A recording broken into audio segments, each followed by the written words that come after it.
Tired of dealing with annoying flies, fruit flies, and gnats in your home? The Zevo Flying Insect Trap is your ultimate solution.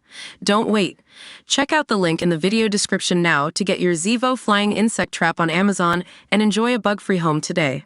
Republican strategists have a stark warning for Donald Trump and his campaign regarding effectively attacking his political foe Kamala Harris.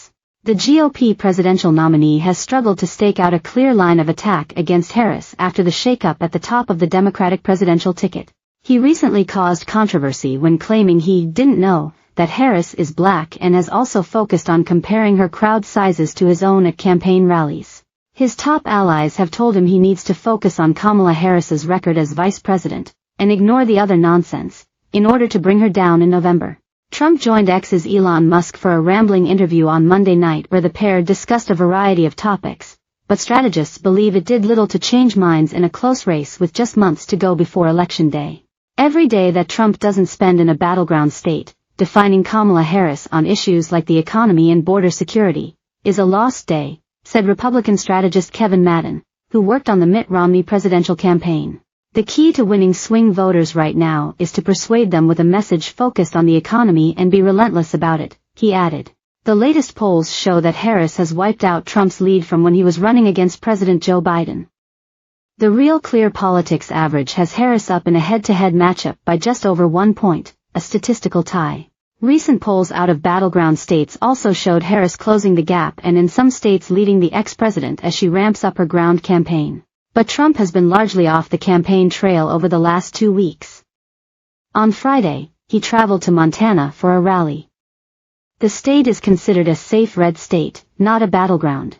On Wednesday, he will return to North Carolina, a swing state he won in 2016 and 2020. He will also head to Pennsylvania to campaign on Saturday ahead of the Democratic National Convention next week in Chicago. GOP consultant Mike Madrid suggested Trump is running out of time to turn things around. The anti-Trump Republican strategist shared his views in a post on X. Trump has 2 essential objectives to get back into a stronger position. 1, he has to define Kamala and they're losing that battle. The window is closing. 2, he has to redefine himself. Good luck, he wrote. Madrid said if Harris goes into her convention next week with continuing positives and momentum, it is going to be really tough for Trump to turn it around. Public opinion will start to cement in place, he wrote. While not on the trail, the 78-year-old Republican presidential nominee has taken to social media for a series of posts as well as online interviews like the one he did on X with Musk on Monday. His interview with the tech billionaire lasted for 2 hours with the ex-president going off over crowd sizes, immigration, crime and repeated his false claims about the 2020 election. Trump also went after Harris as a radical left lunatic and a third-rate, while praising her looks from a new Time magazine cover, comparing her to his wife Melania Trump.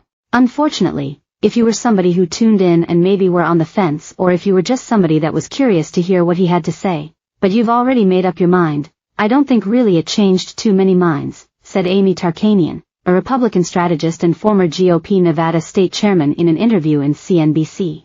She suggested the one positive for the Trump campaign was the 2 free hours of advertising as more than 1 million people tuned in to listen. But Tarkanian noted that Harris is leading among women voters and young voters. She suggested some of Trump's running mate J.D. Vance's comments have also not helped with the Trump ticket there, so the former president has an uphill battle. Whether if you agree with Vice President Harris's policies and stances or not, unfortunately what we're now dealing with are you're going to have voters who are going to rely heavily upon either single issues like abortion, or you're going to have voters who are more concerned about how do you make me feel, and it's going to be an emotional vote, she said. Tarkanian said Trump is not exuding things that make people feel good such as hope and joy. He's still coming across as somebody who is angry, she argued.